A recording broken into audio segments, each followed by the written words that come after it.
storytelling workshop. Oh, yep. Thank you, Melissa. So this will be recorded. I will start off by saying if you don't want your face on the recording, you're welcome to go video off if you don't mind. It's nice to see people's faces, so it is totally up to you how you want to do that. And yeah, sorry, that the recording threw me off for a second there. But welcome and thank you to Elaine. I have one quick announcement from the Community Foundation before I pass it off to Melissa for the intro of Elaine and the Welcome to Give Local.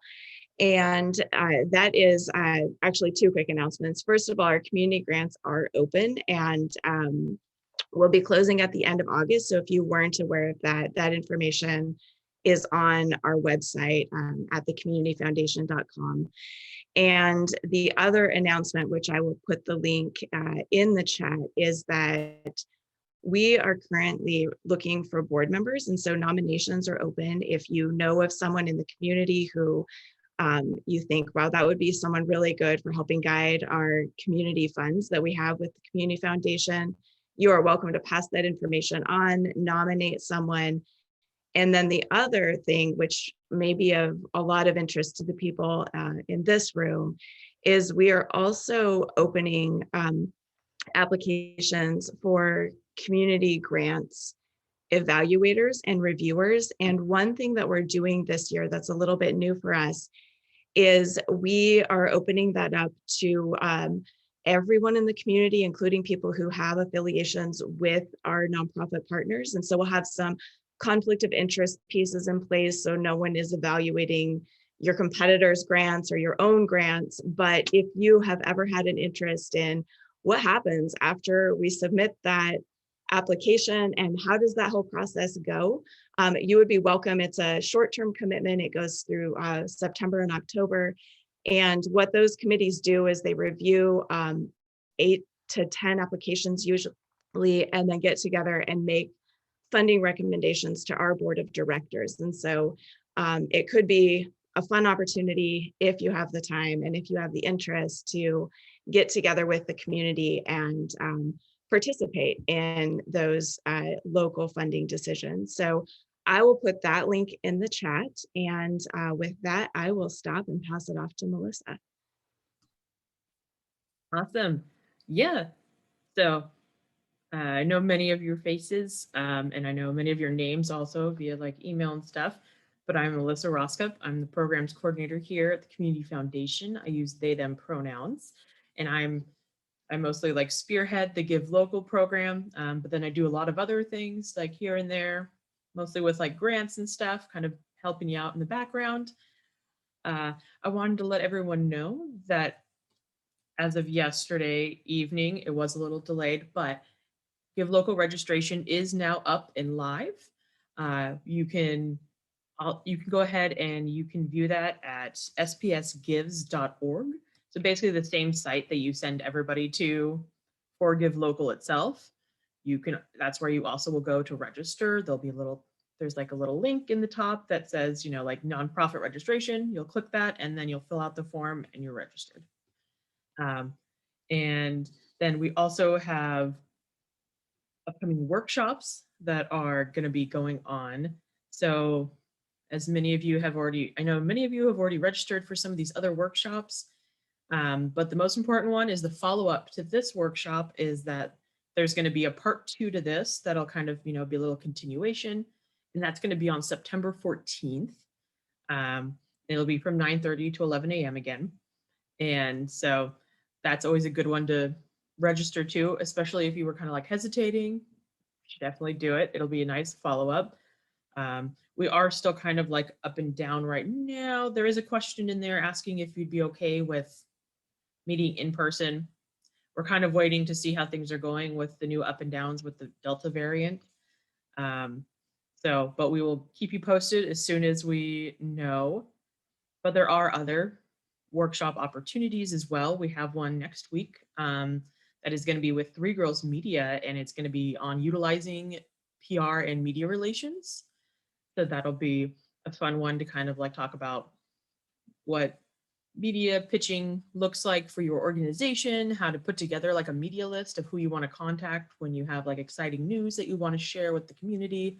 Um, so that'll be a really fun one. And the week after that, on August 12th, I will be doing the first Give Local platform walkthrough. So that way you will be, I can help you guide you through how to set up your Give Local page and make the most out of the platform itself. There's also another one. There's another session for the walkthrough later on. I want to say it's in October. Yeah, on October 6th. So you can sign up for either one. Or if you have other questions, you can go ahead and feel free to message me. And I will go ahead and put some of those links in the chat box momentarily. But with that, I'm going to go ahead and pass things over to Elaine, who works with Window Seat Media and is going to go ahead and be doing her own little introduction, tell you a little bit more about herself. So thank you so much for coming, Elaine. Thank you. Thanks, Melissa. Thanks, Dacia. It's wonderful to be with you all here today. So I appreciate you taking the time to be together and do a little learning together. Before I get started with the presentation, I wanted to just give you a little bit of context about who I am and how I come to this topic of nonprofit storytelling. So I am an oral historian and an educator here in town, and I have sort of my undergraduate in, I went to the Evergreen State College and I studied cultural and community studies, and I got really interested in oral history at the time and did a lot of that work. And then when I went on to graduate school, I continued sort of being interested in that, but I did an interdisciplinary degree that sort of combined anthropology and folklore and journalism. So I sort of layered these multimedia storytelling tools on top of my love of just interviewing and connecting and ethnography and working with communities. And I think also in particular, thinking about story really broadly. So story is a way that we express who we are, what matters most to us.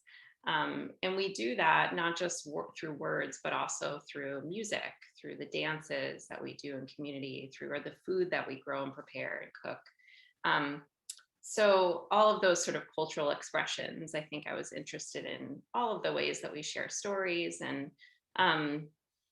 so when I got here to Olympia, I got involved with the nonprofit sector, and I really learned development work, fundraising on the job. So I got a job as a development person at the Film Society and worked there for a few years, 3 or 4 years, and then worked at the Dispute Resolution Center as a development person there for 6 years or so, and just learned as I went the fundraising world, and did some communications as well, and thought a lot about how my background, educational background, sort of intersected with this work that I was doing in nonprofit fundraising, and how to apply the storytelling skills that I had in different ways.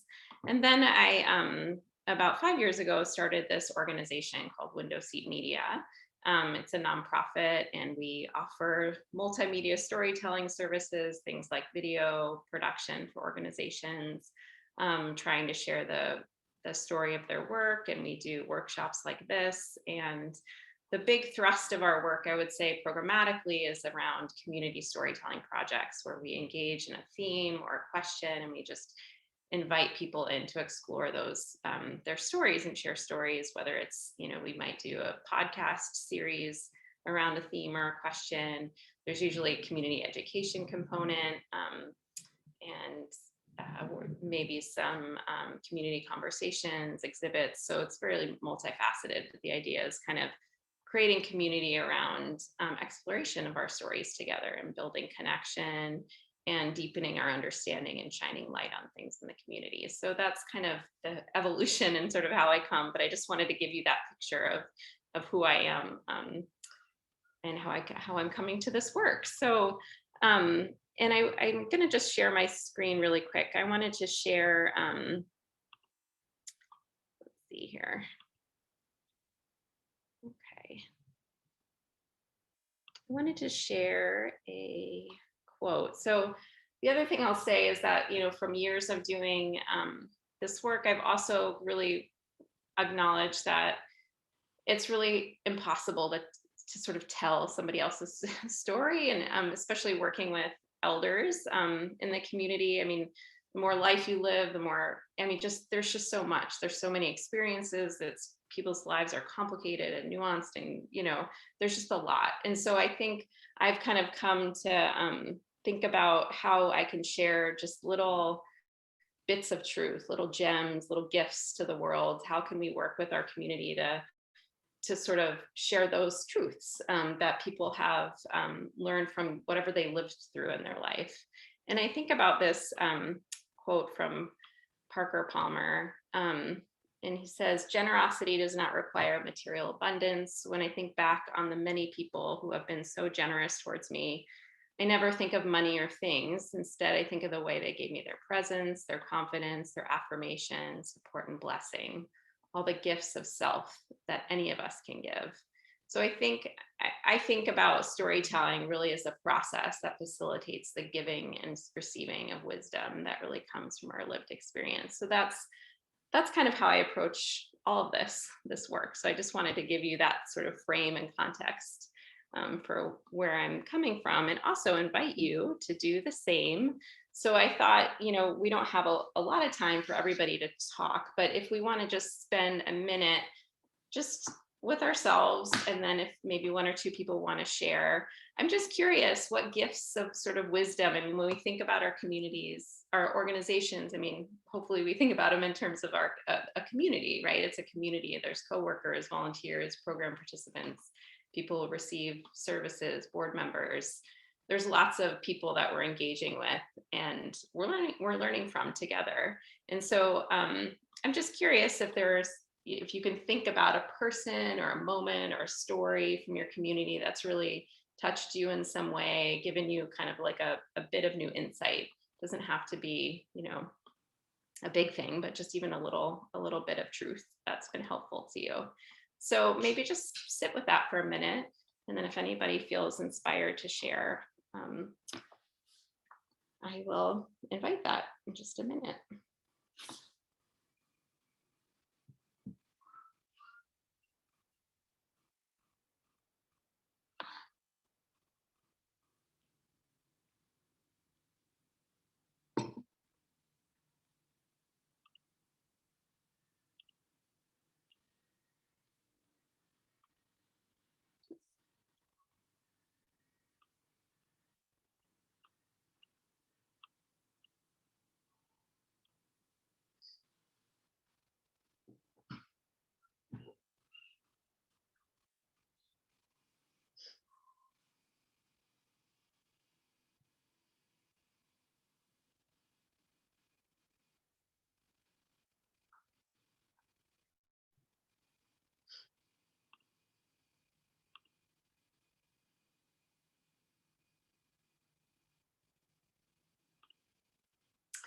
All right, does anybody either in the chat or just unmuting yourself want to share just a little bit, a story that comes to mind?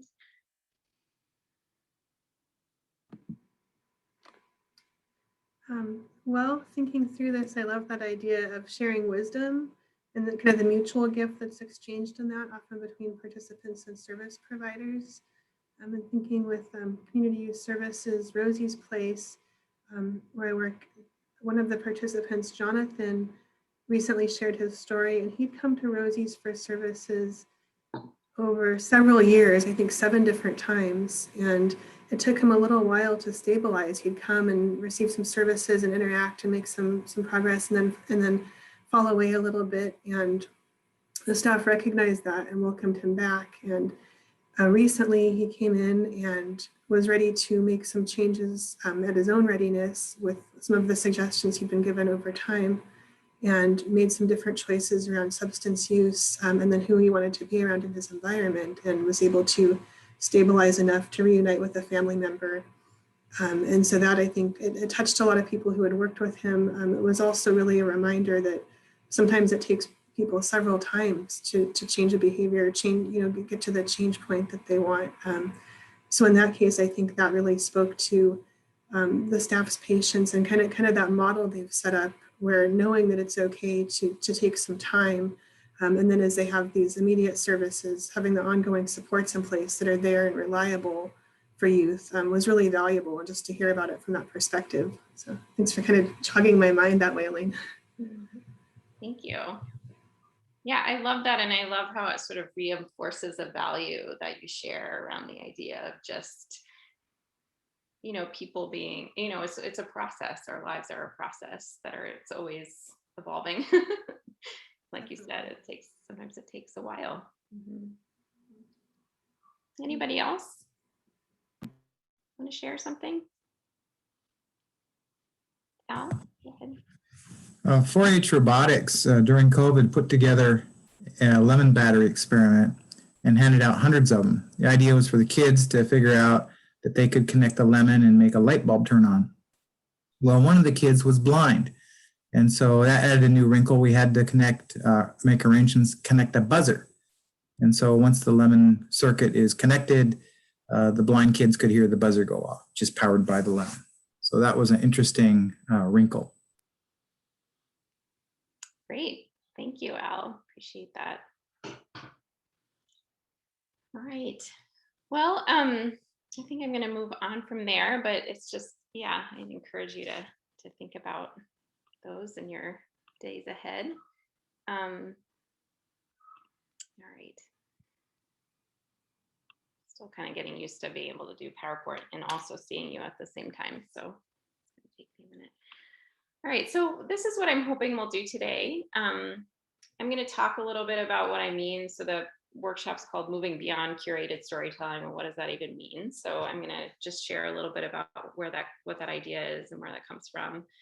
I'm going to give you an alternative to try. I want to say that this is just one idea. There's lots of ways that we can do storytelling. This is one approach. It may resonate and it may not. So I want to just throw that out there. I'm going to talk a little bit about some ethical considerations. I've spent a lot of time doing oral history work and sharing people's stories that aren't my own. And so just thinking about what that means and our responsibilities around that. We'll do some interviewing. I'll share some tips and around interviewing and recording, some tools. If there's room, if there's time, there might be some breakout rooms, but I think I might just invite you to share as we go. That might be better. So those are my hopes for today. And we'll see where we go. And Melissa, or Daisha, if you wouldn't mind just, if questions come up in the chat, if you could just prompt me, that would be helpful. I have a hard time tracking more than one thing at once on Zoom. Thank you. All right, so I'm going to start with this idea of curated storytelling. And I want to give credit mainly to this person who wrote Curated Stories. I'm trying to think of when this was written. I feel like it's very recent. 2017, so fairly recent. So can everybody see this? I can send a link to Sujatha Fernandez.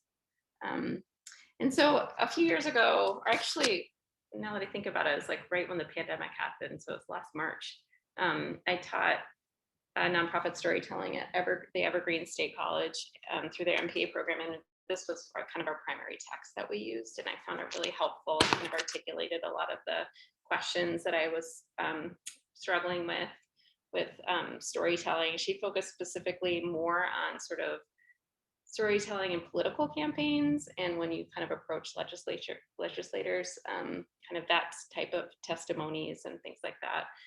But it's a really helpful, if you want to like really dig deep into this topic, it's a good one. So some of the main thinking comes from her work. So I just wanted to give her some credit and give you that resource.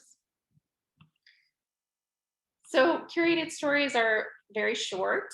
They're often under 3 minutes.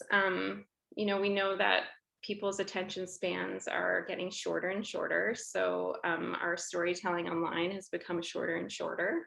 The challenge with this always is sort of what justice can you possibly do to the fullness of a person in less than 3 minutes? So I think that's always the conflict we come up against. And I think we all probably relate to this. You know, we need to be brief and people's lives are complicated. So that's kind of one main element of what curated storytelling is. They're short. She talks about in her book, you know, like the types of storytelling projects, like Humans of New York is a good example of curated stories. Stories are often told from like a personal first-person perspective. There's not a whole lot of structural or political context in the stories. There might be some, but there's it's often very first person. Another way of thinking about this is thinking about storytelling modes, so the way we tell our stories. So if you think about this, I tried to have a visual of like a camera lens, the personal being really like a very tight close-up.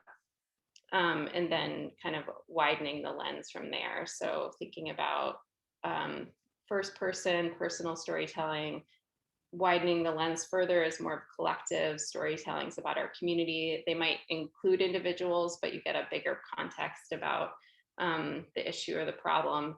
And then, you know, the very wide lens, which would be sort of the structural or political type of storytelling, where we really start digging into sort of the structures in the systems and kind of looking at it from that perspective. And so the tradition of nonprofit storytelling really has come from this place of emphasizing the personal stories, which makes sense. We want to connect with people on a heart level. And if the political or structural is emphasized, it's typically sort of a simple message, a campaign slogan, or it could be just like a number to show. I've done that in my own storytelling, you know, just a number to show the scale or issue of the problem. So that's typically how we've approached it in our sector. The stories, curated stories, often follow like a very conventional narrative or common trope. So I think we're familiar with the sort of narrative arc of stories, you know, TV shows, movies, novels all follow a simple arc. You know, there's some kind of introduction where we know the setting, the characters are introduced. There's some sort of like incident or conflict, and then there's this, you know, or a series of conflicts that all kind of, you know, the rising action, and then there's a climax where things kind of come to a head, and then you know, a conflict is solved in some way, and there's a resolution. So I think we're familiar with those kind of the main story arc with most of our kind of Western storytelling. And so we've used that in curated storytelling and in the nonprofit sector, and this, you know, typical kind of workshops around this. It's the same, follows the same arc. You know, with our clients are introduced, there's, you know, we share some about the issues that they're struggling with. The organizations kind of introduced as a way to sort of solve the problem or fix the problem. And then there's a resolution, how people's lives have changed as a result. You know, clearly I'm not suggesting that this is, you know, obviously our organizations do great things. And we need to be able to express that, but there's some limitations to this model as well. So that's typically kind of the story structure. So some of the pitfalls is, you know, the solution really is about the person. It can often focus more on their deficits, you know, just all the problems that the person's facing. It can reinforce some tropes that emphasize sort of individualism over the collective. I think we're hopefully moving towards more collective understanding of how we can be together. Decontextualizes individuals from their communities or historical context. So we're really focusing again on that. The more narrow the frame, the more focused we are on just the person rather than the larger social context.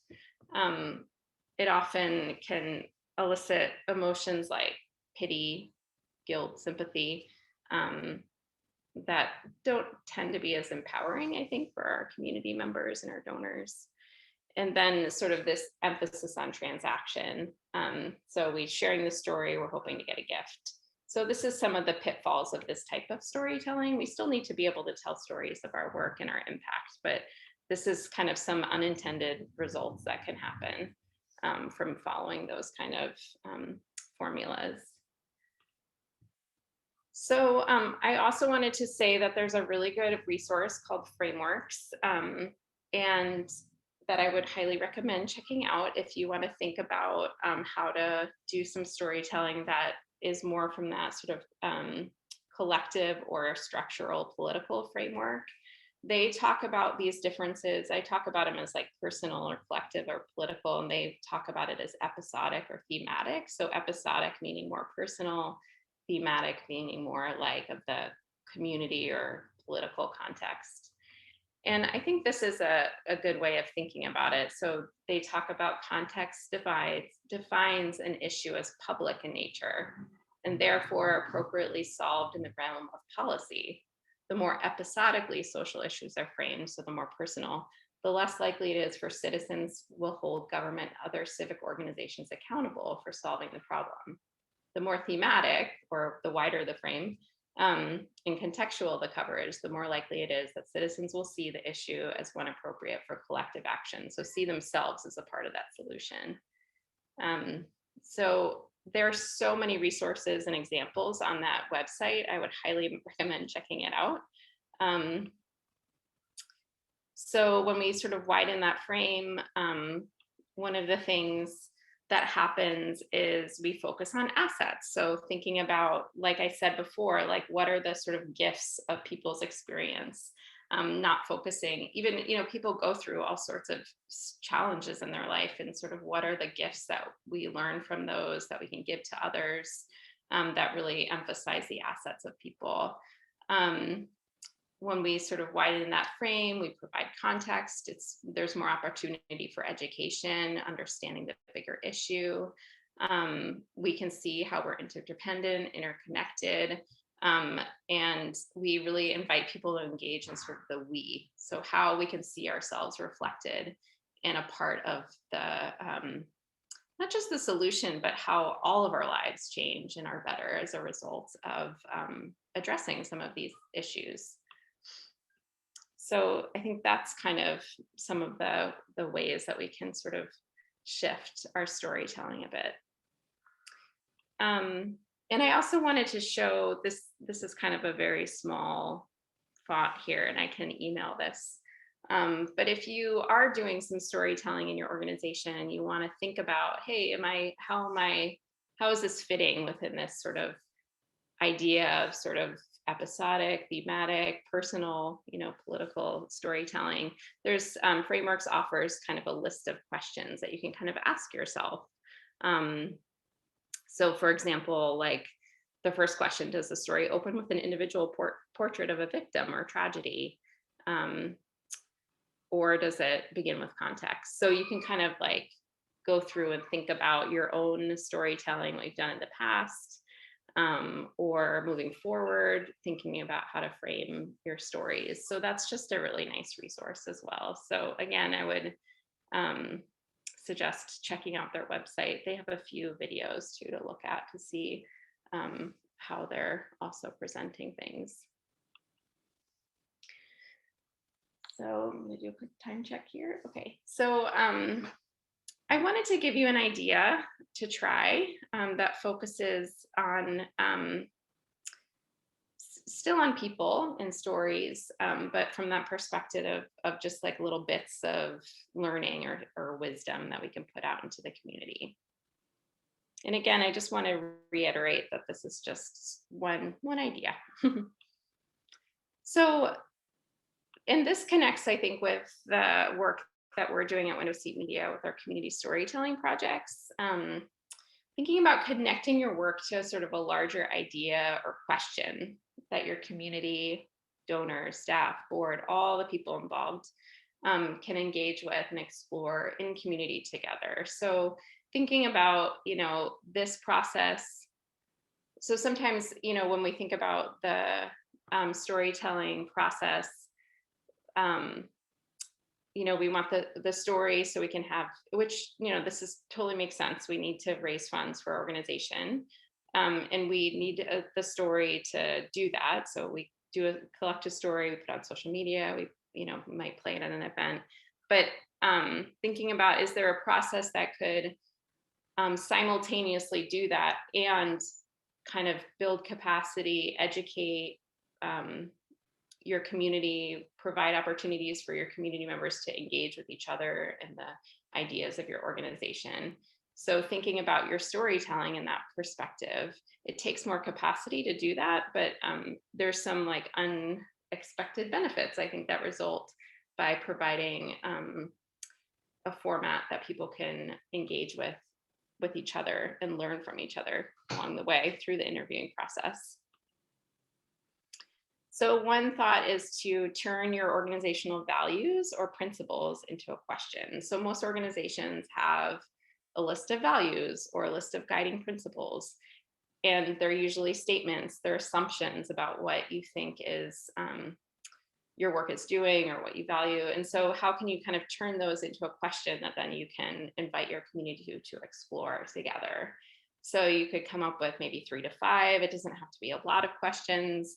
And you can conduct interviews with people, a wide variety of people in the community, you know, send out an open call and see who wants to participate. You could have people interview each other. You could, you know, have a small group of people who just do the interviews. You could simply send them the questions for people to write out answers. So there's a variety of ways to do it. And then you could just share those simple stories, simple answers, really as a text with image, as audio stories, as a video story, depending on how much capacity you have for different formats. And then you can, you know, have them on your website. You can release them individually as part of a campaign. So that's a process you could follow. I wanted to give you an example of what we've done before. So when I was at the Dispute Resolution Center, when I was their development director, one of the projects we did was during Conflict Resolution Month, which is October. And we did sort of a StoryCorps style project with mediators. So the Dispute Resolution Center provides mediation services to the community through like volunteer mediators. So you take this intensive training and then you can become, so you go through the process of being certified and then you mediate. So people can come and work through conflict with trained volunteer mediators.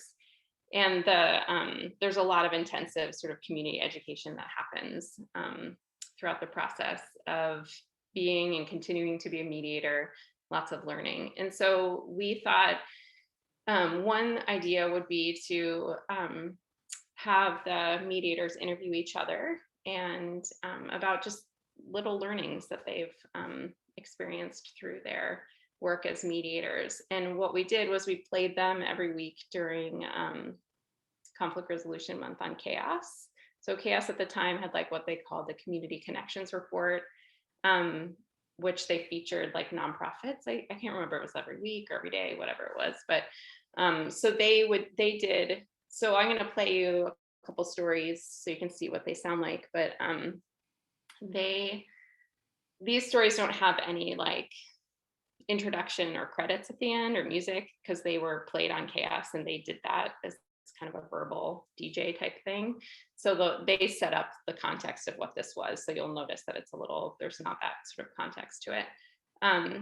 But the idea really was kind of exploring this kind of core principle or assumption that conflict can be an opportunity for personal learning and transformation. Some of the big questions we're exploring is sort of what conflict can teach us about ourselves, how can conflict help us grow? And then one of the questions was, the first story I think I'll play is about this question of, do you remember a moment when your thoughts on conflict changed?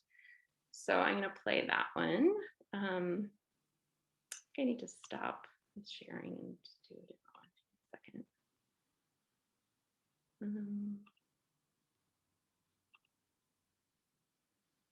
I think it's this one. Oops, sorry, I think I need to share. Just 1 second.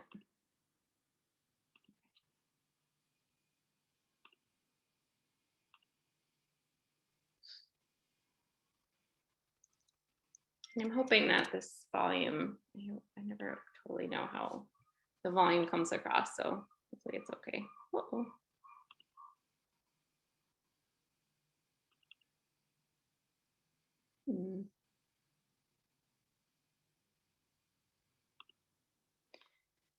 Just 1 second. I have my hard drive right here, so maybe I'll just play it from my hard drive. So give me 1 second. Sorry about this.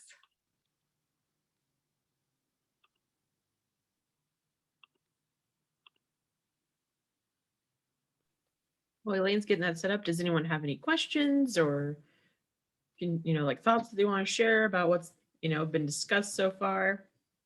Yeah, Al? What is chaos? Is that like a local TV station? Yes, it is a radio station. Yeah, just a sec. Sorry, I'm just finding this.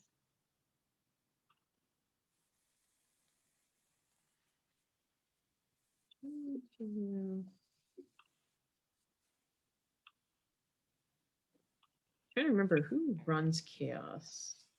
Oh yeah, it is Evergreen State College. Okay, I thought Right. so. Yeah, sorry. Yeah, I'll share a link to that really quick in the chat. Oh no, looks like Daisha beat me to it. Someone's on top of it. All right, so I think I'm gonna try this and see if this works, just playing it from my computer. Melissa, since I can see your face, can you just give me a thumbs up if you can hear this? All right. Was there a moment where your thoughts on conflict changed? It probably started at Safe Place. So my kid's dad had visitation every week, and every week he changed the night of the visitation. So I talked about that in group, and Kathy said, you could say to him, let me think about that and get back to you. And the next week he called and he said, this week it needs to be Tuesday. And I said, okay. And then I thought about what Kathy said, and I wrote it on a piece of paper and taped it to the front of my phone, and it said, let me think about that and get back to you. So the next week he called, and after I got off the phone, then I read it. And the next week he called, and I said it while I was on the phone with him. And I was stunned, and he didn't know what to say. And then it was quiet, and then he said, okay. And I felt like I had summited the mountain. I was standing on top of my desk, just victorious. I still see that image of like, I am finding my voice, and I don't have to always say yes, and I can do it. And how has that affected your life since? I realize I have options, and not just to know what's true for me and to say so, but to honor it myself. So when we were walking, I asked you about finding your voice. Well, we were talking about my dad and how learning to listen and give empathy to my dad has helped our relationship so much. It's helped me diffuse the conflict for him and for me, because I can at least hear that on the most basic level, we want the same things.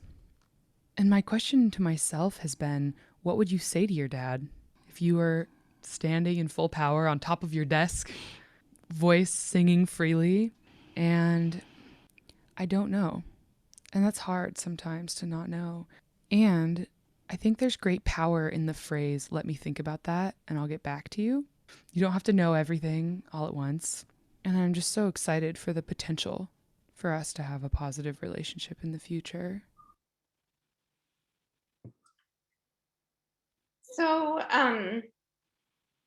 that was one example. You notice that it's like, I think 1 or 2, maybe 3 questions at all, total in that conversation. It's just a little bit of wisdom that they've learned as mediators around conflict.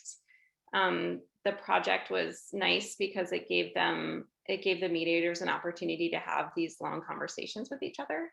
We actually partnered with Chaos and they recorded it. So like, we didn't have to worry about the technology. They just went to the studio and did it there. So that was really nice. So they just had to show up essentially and have their questions. I did a short little, maybe 1 hour training with them. And then they just showed up with their questions and had a nice conversation. So I'm going to play one more. This is another short one. And this story has to do with, is about this concept of neutrality. So the idea that mediators are hopefully trying to be neutral. Human beings are not neutral naturally, but this idea that neutrality is like a practice, that how do we listen to somebody without our own stuff kind of coming into it and influencing how we're listening to somebody else and coaching them through a problem. So this is another short one. I was probably like 27 at the time. And I did my first mediation, maybe the third or fourth one, where I was still a junior mediator and my co was with me. And two people came into the room, and the way they were engaging and interacting with each other, I thought, it's my mom and dad. And I was like, I can't do this. So we called a mediator caucus too. And I just cried to my co-mediator. I was like, it's my mom and dad. And I'm not supposed to have to fix it between them. And I got a really good lesson in neutrality that day, where he said, what if they're not? What if it's their lives and it's not about you? I think that that's one of the gifts about the Dispute Resolution Center. I'm engaging with everyone as if they are a mirror of me, rather than getting to see them for who they are with their own lives. So when I mediate, I get to practice that distance and that neutrality. So what helps you stay emotionally neutral? The students always ask me sometimes, what's successful? How do you measure success? Our goal in mediation is to have some agreements that people can live with and go forward with. That doesn't happen all the time. My success can't be dependent upon them coming to an agreement. Mm-hmm. So what my success is, was I present? Was I able to listen to them and help them some way? And so that's kind of one of the ways that I've helped keep myself neutral. Is I set goals and I like to achieve them. I'm kind of a competitive person. But the DRC is not how many written agreements did we get this week? Did we make something better for them? And so that's kind of what I look for. So what about when it's your conflict and you don't get to be neutral? I still struggle with that. Real early in this process, my youngest daughter came to us in one of those power struggle modes, and she wanted to pick a fight so that she would have justification for moving out. And because I had been learning these skills about keeping the relationship more important than necessarily winning the power struggle and those kinds of things, I didn't do what I did in the past. I didn't race to the bait with her fight. I just said, that's interesting. What do you want to do about that? And she didn't quite know how to handle the fact that Daddy wasn't going to fight with her about something. And, first seek understanding before you're understood. And so I've been working harder to do that. And it made a huge difference in the way that I deal with people. And do you feel like mediating helps you do that? Oh, absolutely it does. Like most things we do in life, we need to practice and learn and keep practicing it, because if we stop doing something, we forget. So I think that's one of the reasons why I keep doing it on a regular basis, because I need a reminder and I learn something every time we mediate.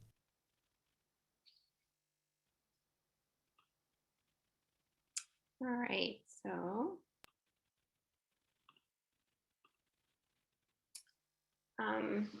that was just one example. Clearly, we did audio stories with those.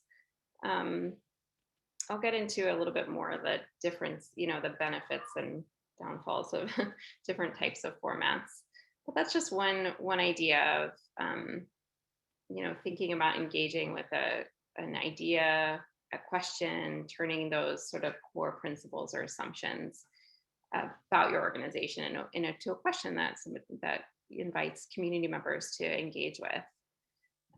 We did a community storytelling project called InhaleExhale, and it was a storytelling project about death and dying.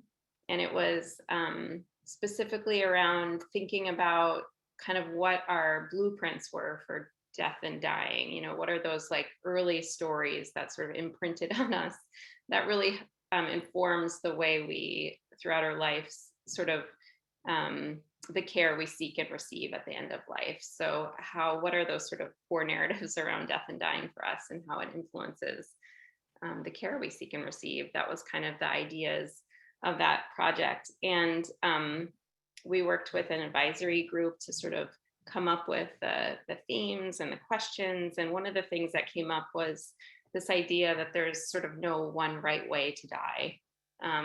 There's lots of ways that we can be at the end of life. And this question of sort of what does it mean to have agency to make those choices? Clearly, not everyone can choose, obviously, when they die, and some deaths are really tragic and unjust and horrible. And though, but I think some of the interviews that we were doing were people who are really at the end of life, and just kind of talking with them about kind of what their experiences are at that moment. So I wanted to share, if we have a little time for this, I think I'll share one more story. This is less maybe applicable. I mean, it's not focused on sort of focusing on an organization, but it could in a way be used for the death with dignity. This is about kind of death with dignity, being able to, take medication to be able to end your life if you choose to. So it could be, this kind of content actually could be used for organizations working around that. And so some of the questions that were asked were sort of, what are you at peace with? What troubles you about aging, dying, and suffering?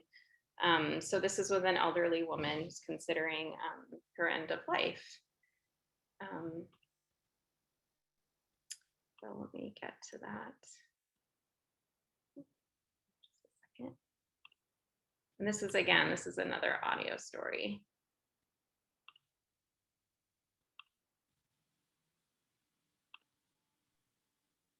And if this is a conversation some people are uncomfortable hearing about right now, I turned off the waiting room. So if you wanted to leave for a few minutes and then pop back in, you're more than welcome to do so. Thanks, Melissa. Yeah, apologize for maybe being insensitive around that. All right. Thanks for making that possible for folks.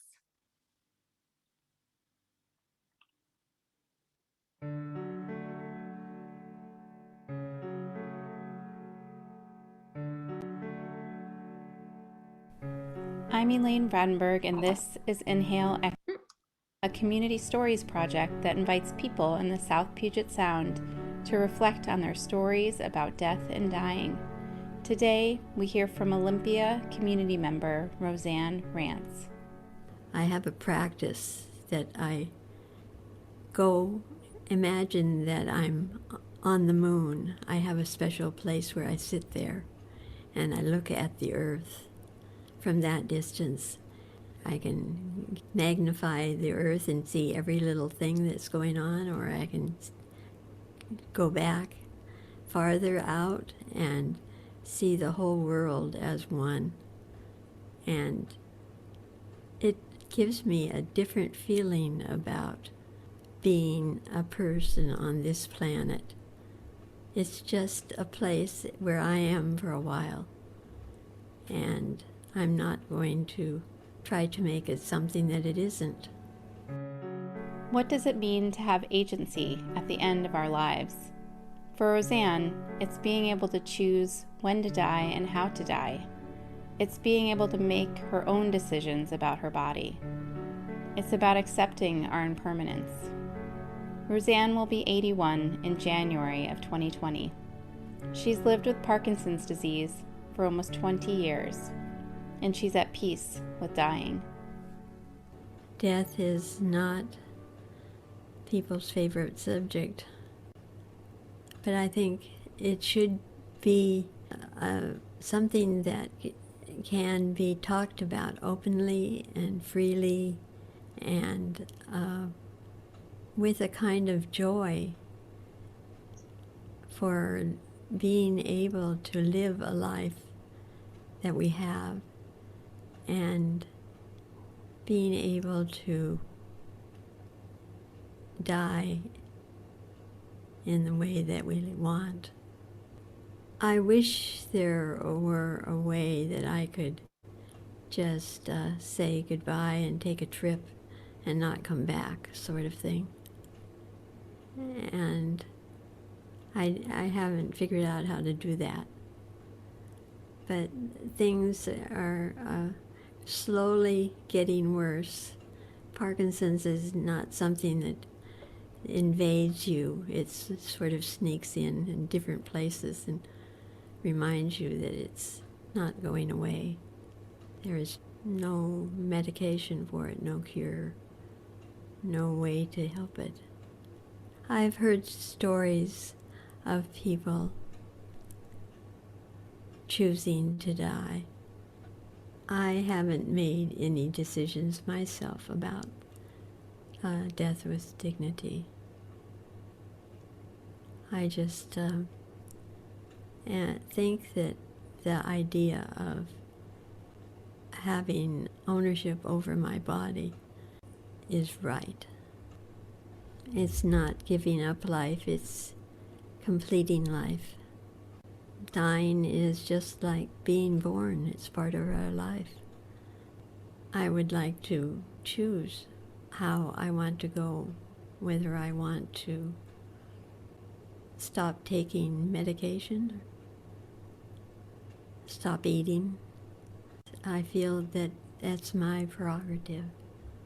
It would be my friends and family that would suffer with my death, not me. I may suffer for a moment, but my last breath won't last long. Inhale Exhale is a production of Window Seat Media.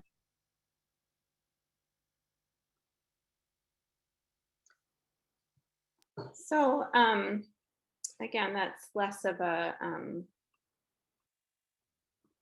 highlighting organization, but certainly could be kind of reworked if it was in partnership with a group that was working on issues around end of life and death with dignity. So I just wanted to share those few samples and think about, when you think about doing a project around gathering people's stories, just some suggestions for ethical processes moving forward. So the biggest thing I'd suggest really is creating a collaborative process. So if you want to do something, creating, I know that we have limited capacity, but at the very least bringing, at least 3 people together to really think through how we want to frame the stories, what are, the themes, questions, who can we interview, and, including people who might want to participate as somebody who's sharing their story as a part of thinking through that process with you. It can be really helpful to have all those minds together. And it also, again, it's another opportunity for people to build relationship through that process. Center the relationship over the story. So that's an important one. And it's really hard to let go of stories sometimes. I mean, there have been times when I've worked on a project and I just really, really wish that we could include somebody and they just don't want to. And you just have to let it go. It's even though it might be the most impactful story or the most, the story that will demonstrate the most what you're trying to communicate. It's ultimately people's own stories and memories to do with what they wish. So just have to bless and release those, even though it's hard sometimes. Investing in the process can be helpful. Doing it yourself is great, but thinking about, that I think about yourself and when somebody's taken a really bad photograph of you and put it on Facebook, So if you're, and how that's kind of hard to see sometimes. So just thinking about that in that perspective. So if you're going to do your own video, if you're going to do your own photography, think about, you want to make sure that you can do it in a way that presents that person in the best light. So you might consider not doing it yourself and thinking about the funding to have somebody who has specific expertise in the area that you're looking for. Likewise, it's an opportunity too to think about your community and who you can draw into the process. So for example, if you want to do an audio or video story and you want to use music, maybe there's a musician, maybe one of your clients is a great musician and you can pay them some money to compose some music for your project. So just thinking creatively about ways you can sort of bring people in meaningful ways to get engaged. You can also, I think it's also important to think about compensation. So thinking about, if you're asking somebody who to participate in the process of, advising on the project or sharing their story, think about whether you want to compensate them for their time. So that's kind of a big one as well. And there's a good article on the community-centric fundraising webpage about 7 Ways to Tell Stories More Ethically. I would suggest reading that as well, working with program participants, but just a few key points. This idea of enthusiastic consent is really important. So again, there might be somebody you really wish would tell their story, and if they're not super into it, just let it go. So sometimes just having an open call is helpful. Always making sure you're transparent, you're setting your expectations, you're explaining the whole process to people is really important. So everybody knows exactly what to expect, where the stories are going, how they'll be used. Seek input throughout the whole process. So whenever we do stories, there's always a feedback loop with people. So they have an opportunity before it goes public to hear it, to see it, to provide input for us to make those changes based on that. And input, I mean, things can result from that you would never imagine, like, I really don't like the way I say long pauses. Can you cut the pauses in between my words? I mean, just like really small things that you would have never picked up on, but that are important for the person. So that's an important piece. And then again, having a backup plan. So if people back out, that's happened before, they might participate in a couple interviews and then realize they don't want to do this anymore. So making sure you have a backup plan, and that kind of connects with this idea of ongoing consent. So this is an idea that, it seems like there's a time where you would give somebody a media release form, they sign it, and then those materials are kind of yours forever. And, photographs or whatever you might be using. But I think we're really moving towards this idea of like, we'll use this and then we'll check back with you if we want to use it again. It's more time intensive for you, but I think just laying out some of those parameters with people in advance, so that like if you play it, at a fundraiser and you want to use it again, like 2 years from now, just checking back with the person, sending them the link. This is what it is. You remember this project? Can we still use it? And it's just important. It's a way to continue a relationship with people, and also just a way to check in with them about, people's lives change and their stories change, and they might not want to use those stories anymore, have you use them anymore. So it's that concept is really important moving forward. So, okay, it's 10:30. I'm just going to briefly say a little bit about the difference, some of the benefits of these different formats. Clearly, text and image is kind of the easiest way to go. And I'll give you some ideas of some tools in a minute too. The nice thing about audio is people can remain, anonymous much easier that way. If you have sensitive, clients who might not want to be totally out there, that's a way to deal with that. You can also have people read things. So I've done stories where, we've done an interview, it's been transcribed and edited, and somebody else has read it. So even if you're worried about the voice recognition, you could have somebody else kind of read it. You could partner with a theatrical group and they could do a theatrical reading. That can be really lovely. Some topics lend themselves less well to visuals. So I think when I was doing storytelling work at the Dispute Resolution Center, it was actually really hard to do video because it's people sitting around a mediation table, which is often which is a confidential space. So you also have to think, and then, I did a lot of work with the Farmland Trust, for example, that was like really visually orientated. So that made a lot of sense to do video. So just thinking about like your what is it that you're exploring and what makes sense to do audio versus video. And I know that we're a very visual orientated culture, but don't underestimate the power of audio either, because just listening, having to like really focus in and listen to somebody's voice can be a really powerful experience too. So those are just some things to consider. So this format can be, you can just apply it to the different tools that you want to use. So if you're just going to be doing text, you can just have people write out their answers to your questions.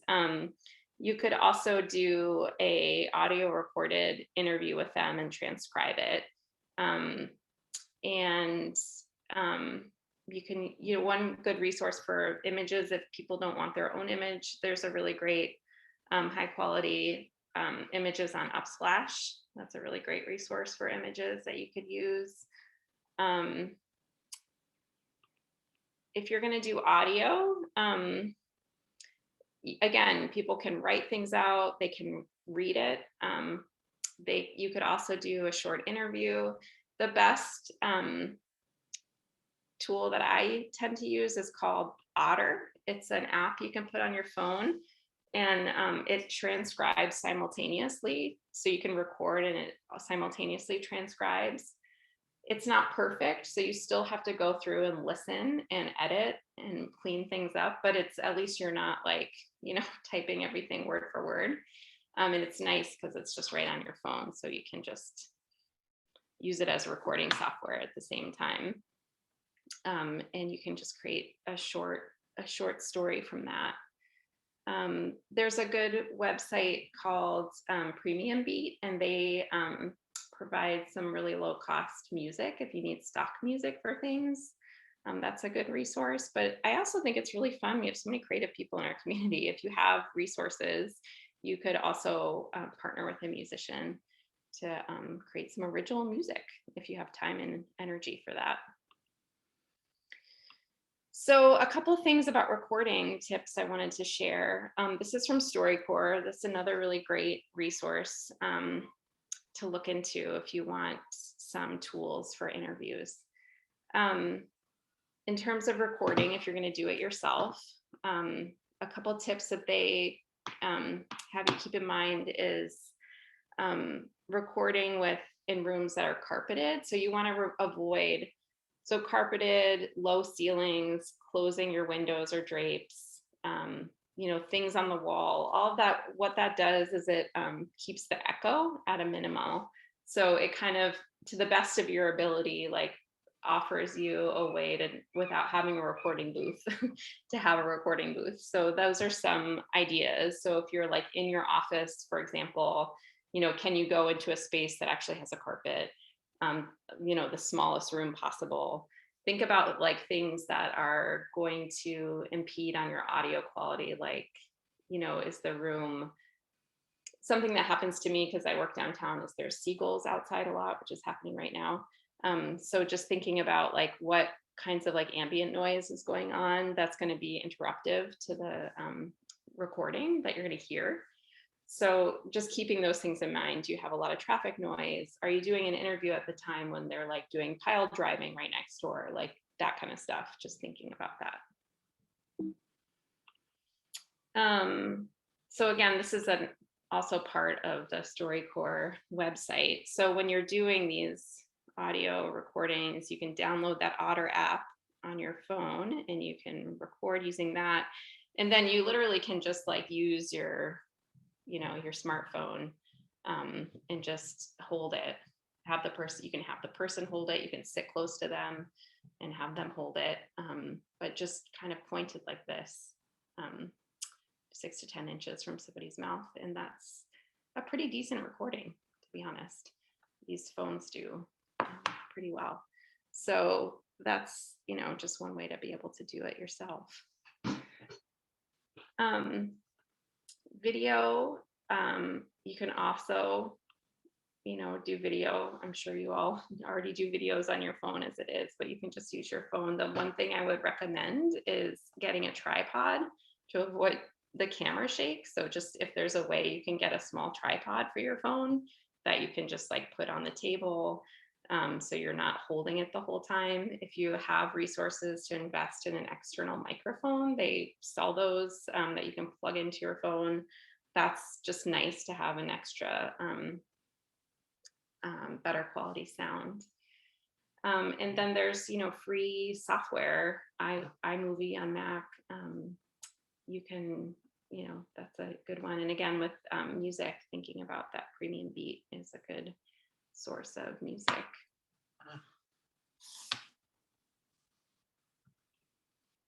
So we're not going to go into breakout rooms. This always, we're closer. But I think I'm going to take a minute just to pause before I go on to my next section, because I've been talking for a really long time.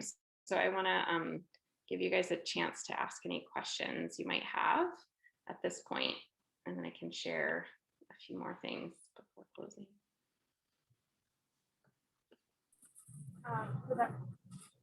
I had a question, Elaine. do you have any resources for conducting interviews remotely? Right now, just given the state of things, like over the phone or via Zoom, is there any good resources to kind of get high quality interviews that way? Yeah. Well, I think, with Zoom, it's, Zoom has obviously the capacity to record your conversation. So I think that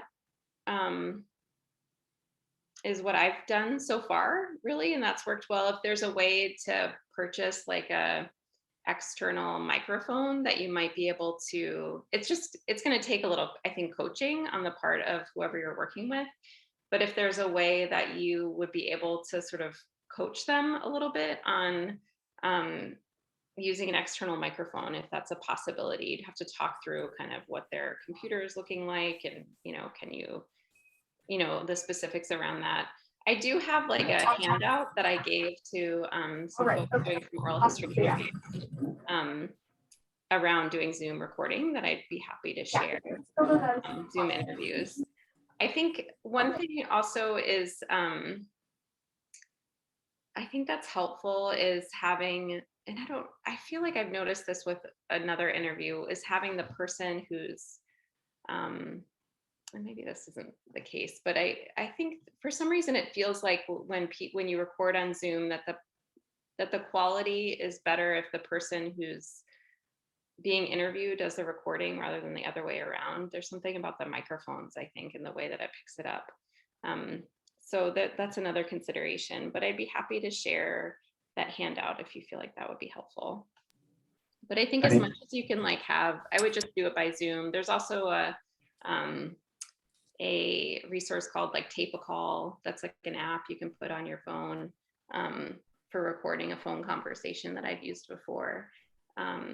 And I mean, I think also you can just, if you do any, especially if it's audio, you can always kind of work that in, like we spoke to so-and-so by phone, so people know this is a phone conversation. You hear that all the time in audio stories. So you can also kind of put that in if that's something that makes sense with your story, if you're worried about the sort of quality of that. Awesome. Those are great ideas. Thank you. Other questions?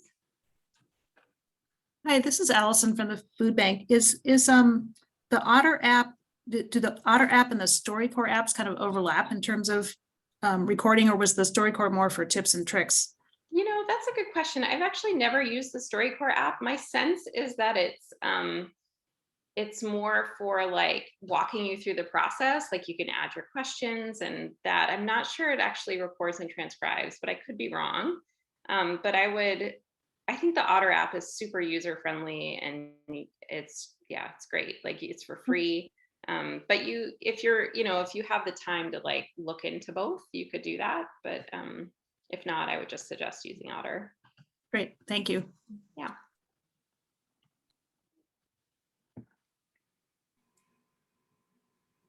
Other questions at this point?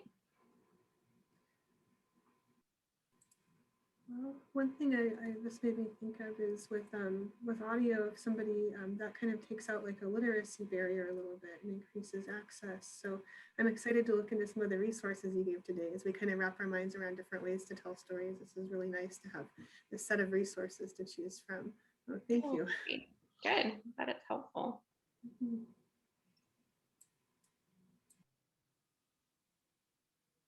Well, I might continue on unless there's another question at this point. I think I'll go for another 10 minutes or so, and then we can pause at the end. Okay, so I'm just going to talk a little bit about interviewing and some other tools. So what makes for a great interview for me, in my experience, is being present, showing up, not frenzied, if you're going to be somewhere, just giving yourself, 15, 20 minutes before you have to begin, before you meet the person, to just kind of calm down and get into a good space. You're there really to listen. And so getting whatever you need to do to get into that kind of calm, listening, present space. People have different techniques for that. asking great questions. So we'll talk more about what that means in a minute, but you know, sometimes it doesn't take much. Sometimes it's just a few really good questions that can like result in like something you don't even need to edit very much, just something you can just like use just from the results.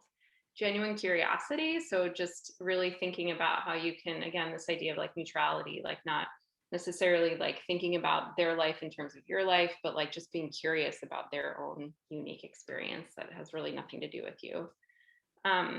Respect and reciprocity. So reciprocity, I think, is a big one. So thinking about how you're giving back. So, you know, these people's stories are precious. They're gifts that they're giving us. So whether it's financial compensation, whether it's sharing your own self and your own story, if that's appropriate, just thinking about how it's reciprocal, whatever we're doing. And not so much reciprocal as in like this person that we've been working with has received services. And I mean, I think that's reciprocal in a way. I think people want to give back and support the organization that they've received a lot from, but thinking about reciprocity maybe in a little bit of a different way than that way. And then whatever you need to do to create like a really heart-centered space for connection, whether that's thinking about the space, the physical space you're going to be in together, making sure there's water or something nice, a beverage for them, whatever it is that makes people at ease and comfortable to sort of get out of our heads and into our hearts together is a big important piece. So a couple tips for doing interviews, open-ended questions. I think we're familiar with that is questions that don't end in yes or no, but that draw out details, memories, stories. You want to think if you have questions in advance, which is great. If you have like 3 to 5 questions, think of them as a guide and not like a checklist. So you want to maintain your focus, but you also want to like let the conversation go where it needs to. So you want to make sure that you're sort of getting what you need from the interview, but also it needs to kind of flow where it needs to go. It's important to test your equipment and practice before using it. So if you're going to meet with somebody, make sure that you've done a test run with like your roommate or your partner or something before you use it on the person. So you're not sort of, I think the more at ease you are with what all your equipment and everything, then the more at ease that person will be. I tend to have a project description and a consent form that outlines exactly what this whole thing is. I can share that if that's helpful from a previous project, and you can adapt it if that's something that you'd like to see. It's helpful, like I might have an initial conversation and then I follow up with that, and then I follow up again after they've read it to like see if there's questions. And the consent form can be very specific to specific uses rather than like we can use this kind of forever type of thing. And one thing too is you can have people wait to sign the consent form until after they've heard. That's another kind of respectful thing you can do, is they don't need to sign a consent form until after they've heard the story and are happy with how it's turned out. That's another thing that you can offer people. It's really important to set a time frame for your interviews and really stick with that. So I find that like if you're going to do an interview with somebody, 40, 60 minutes is plenty. When you think, especially if you think about you're just trying to get like a few nuggets kind of that person's experience in life.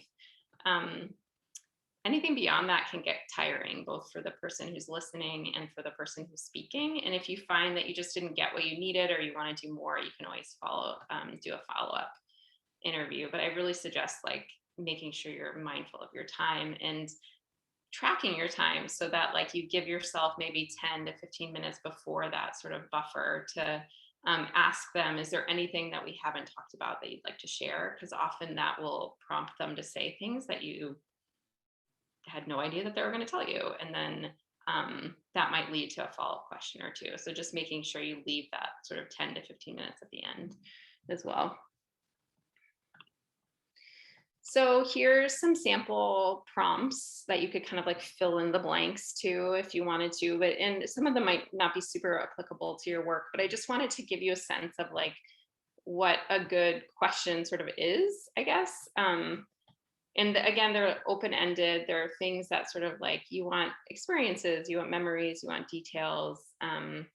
So like things like share a moment, say more about that. Do you remember the first time? If you could hold on to one memory, what are you most proud of? That is like a really gem of a question. I feel like you learn a lot from people by asking that question. What do you most want others to know about? So again, that's sort of like tapping into people's lived experience and knowledge. So you learn a lot about people's experience from that question, which is, I guess, similar about advice, a question about advice. So those are just some ideas of things to get you started when you're thinking about questions. Follow-up questions are super important. And something that just happens kind of in the moment. It's hard to plan a follow-up question. So, but follow-up questions are things like, and then what happened? How did that make you feel? Say more about that. I use that all the time. Tell me more about that. Say more about that. That's like my biggest follow-up question. And what that does really is just allows you to not assume you really understand what people are saying. So like people will say things like, you know, I always knew that community was really important to me. What do you mean by community? Say more about that. What does community mean to you? So just like making people really elaborate on terms or ideas that they might take for granted, but not everybody knows what they mean by them. So the more you can kind of dig deeper into and test those assumptions, you can get to really interesting places with folks. I'm going to see where we are at time. I'm just going to really go kind of briefly through these. So there's just some tools to support the conversation using verbal and nonverbal cues. So just making sure you're attending and people know that you're listening. The only issue with this is if you're doing audio or video, that you actually want the audio recording to sound good. You need to practice like doing a lot of, and just not using your voice, because your voice will then be a part of it. And it's really hard to edit things if somebody's interrupting with or like whatever they're interjecting. So, and you can just be really transparent. Like, we want to use this audio, I'm going to just like make a lot of your faces or something. You can just tell people like, I don't want my voice in this. And then you can just notice when there's a pause, and then you can say something that's supportive or whatever you need to say. Pay attention to the pace and the rhythm of the conversation. Some people speak really slow with really long pauses. Other people are really fast. Try and match whatever pace the person is speaking. So if you notice somebody like, oh, they need a while to like process what I'm saying, just give them that time and don't move on, because some people just need to think for a minute. And like that, similarly, silence can be your friend. So I know silence can be uncomfortable, but it also is a time to let people think about what they really want to say. And if the silence is too long, you can say something like, we can come back to that later if you'd like, sometimes people might not know how to answer something. And then just a couple tools to deepen the conversation. Acknowledging is a really important piece. Oftentimes interviews will get emotional, even if you don't think they're going to. People will cry or something will come up, and it can feel a little awkward maybe sometimes. And so just being comfortable acknowledging, that emotion. Looks like this was a really hard thing that you went through. And then it can also, you have to be careful about whether you're going to follow up with that or not. So sometimes I found that I'm not going to go there. I can tell by their body language that we're not going to do anything more with that. Just acknowledge it and move on. Or sometimes you can notice that that's an opportunity to sort of go deeper in an area. But you have to be careful about that too, when people get upset about something.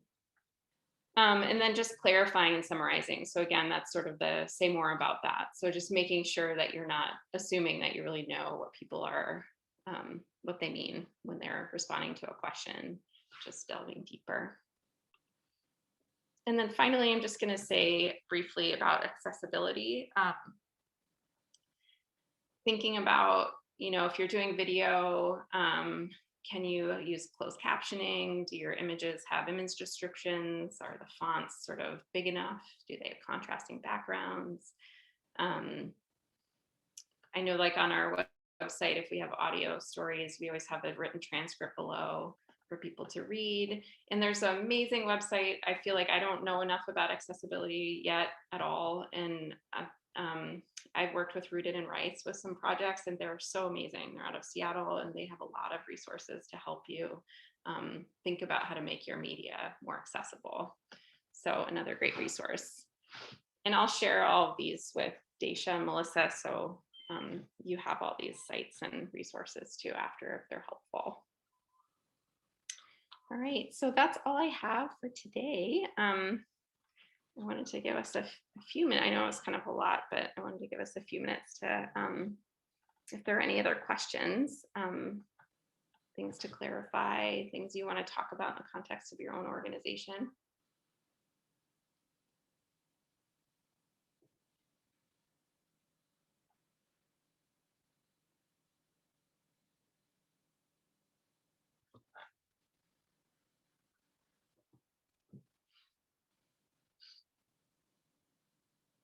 And if not, that's okay. I can just follow up with materials.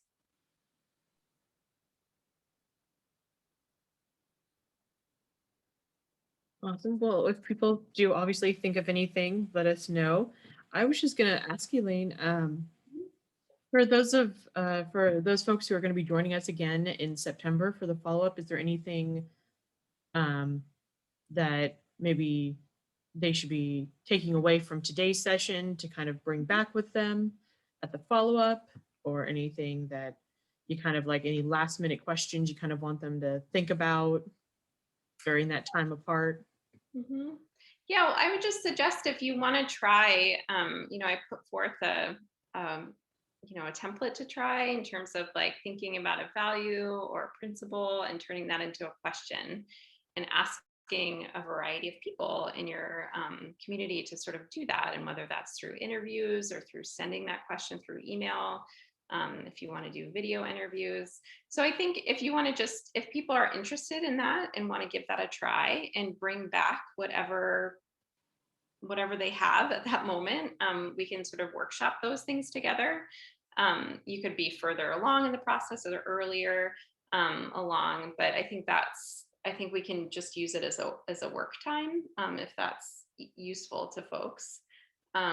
And in the meantime, people are welcome to get in touch with me if they feel like they have some questions along the way about the process.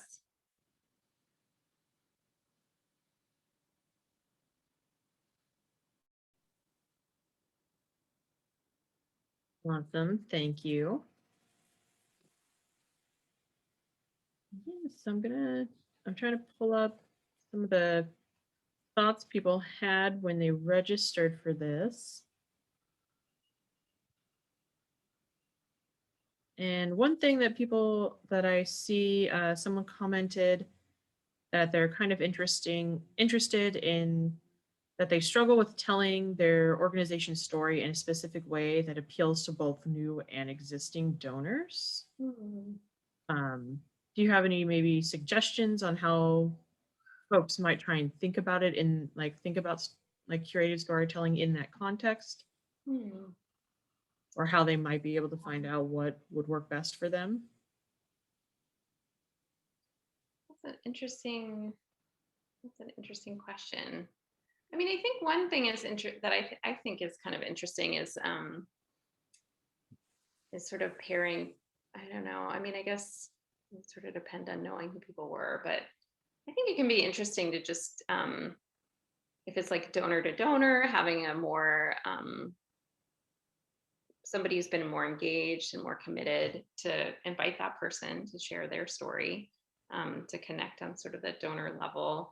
If there's opportunities for you, like if you know you're having kind of an event or some way that people are together and you can have people engaging in the ideas of your organization together and have kind of that mix where people are sharing across experience, whether, somebody who's been there a long time and somebody who's new. I mean, I think that can be a really interesting opportunity too for people to sort of be able to bring people into the organization and share what's value to them.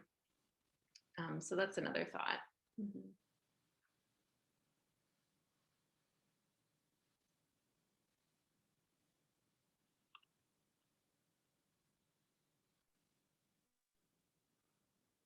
I would add to that, I think one of the things that really draws both new and existing donors into our organizations is our values. And so even just the little assignment that you've left us with, Elaine, I think that there might be some rich things that come out of that for how do those values translate into stories that could have some pretty universal appeal potentially. So I think that's what's nice about it too, is it is connecting on a values level. So it doesn't, anybody can participate. It doesn't matter how much they know, how little they know about the organization, because it's about these values and how your organization sort of, yeah, the work is kind of coming out of that place, ideally.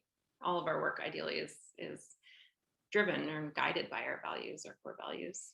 So.